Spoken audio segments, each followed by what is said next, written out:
Now we will continue with the design process to give culmination of the subaquatic scenario. On the first part, we focused on the dry composition, the dry design, the hardscape. After that, we gave the first steps into planting the foreground plants. The first phase of the planting process was with the use of HC Cuba, a carpet plant. Now we will start with the complementation of the foreground carpet plant with Eleucharis acicularis mini. This then will be our second plant. It provides grass-type carpets due to the shape of its leaves. Its needle-type leaves makes it ideal, perfect for it to be mixed with other foreground carpet plants. This way, we will achieve a more natural composition, wilder, more present of nature. It is strongly recommended then to always mix 2 to 3 foreground carpet plants to gain this goal. A touch of Marsilea hirsuta has also been added. Our fourth plant is an epiphytic plant, Ricardia chomedrifolia. It would contribute to the layout, the passage of time. Same as moss, this plant will give us that feeling of an old mature aquascape, a true nature design. Another important aspect of this plant is the fact that it will help us to illuminate very dark spots and areas in a subtle way of the layout. It is used over roots, driftwood, and rocks. It can also be crumbled into very tiny pieces and sparkled into the water. Its spores will eventually attach to driftwood and rocks, developing, enhancing even more the passage of time. For now, we will use it to achieve 3 things: to illuminate dark areas in a subtle way, and on the contrary, also to neutralize very bright areas of the driftwood. The third goal is what has already been mentioned, to achieve passage of time. In this particular case, as you've seen, I just attached it by pressure in between the spaces of rocks and driftwood, although the recommendation is to tie it with string or cold glue, silicone. Now it's the turn to add color.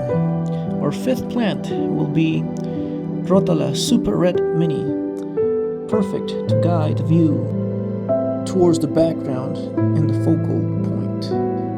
A very important key point in the use of red plants is the fact that they are used to enhance the main element of the layout, ensuring its presence, its leadership, and visual strength.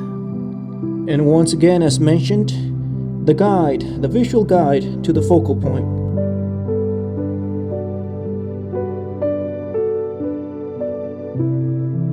Now that we have established the 5 aquatic plants that were assigned to the layout, we can now start the process of the refinement works.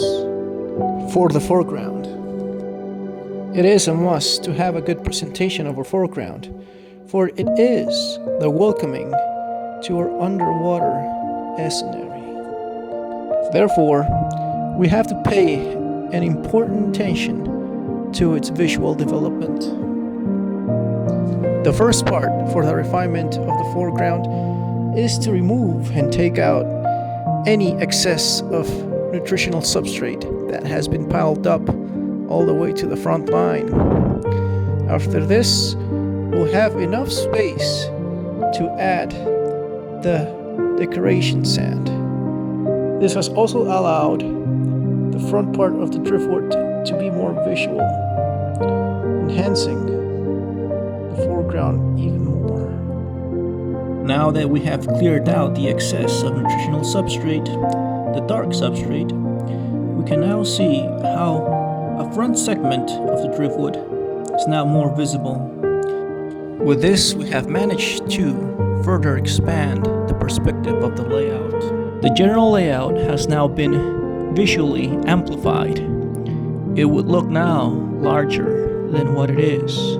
We have achieved a main goal of aquascaping. The cosmetic sand that was chosen has a slight touch of a creamy decoloration, avoiding with this to fall into an excessive saturation of light, achieving a better neutrality of light performance.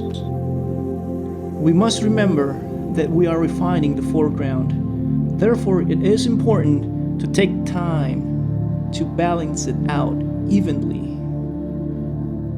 So then we can achieve a perfect canvas to work out the fine details of the foreground. Now we will start to prick the substrate.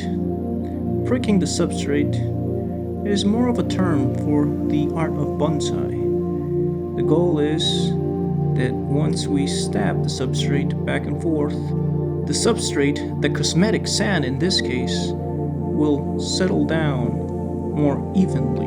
Now, if we watch carefully, we will see something very important happening on the front line of the substrate.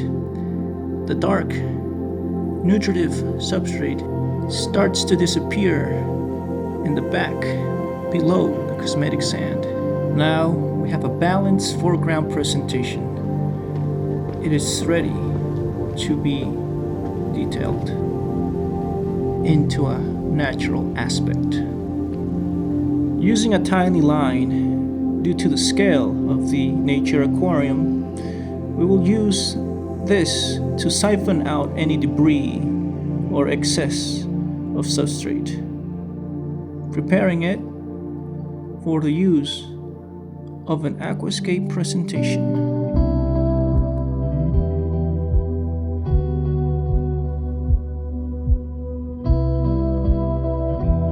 We may now present the decoration sacrificial stones. These will help to justify the natural placement of the main elements. It's a presentation to the foreground, a visual welcome that anticipates a larger and more powerful element in the background. These minute sacrificial stones coexist with the main element. Both of them together are a part of each other. The place and the position that each rock will be set upon is not random. It has a purpose, triangulation of the design. They have a visual guide to achieve triangular formation. This upper view will allow us to witness the triangular formation. I'm emphasizing this because it is very important to understand and comprehend that triangle formations work through the subconscious mind towards what is a natural lineup. The goal of this lineup is to resemble the positioning of them by the movement of natural waves on a freshwater lake or an underwater current. Once more, we will proceed to siphon out all the excess substrate, cosmetic sand, and debris. The foreground of our layout now has achieved a good welcoming into our scape. Never skimp on the time needed to create nature. Every detail counts. There's always time to improve the appearance of our nature aquarium. Once more, the creation, the second part of this miniature aquarium was narrated, made and presented for you by Bernardo Salas Perez from Mexico. With plenty of appreciation to our subscribers and listeners, and love to the Nature Aquarium and the art of aquascaping.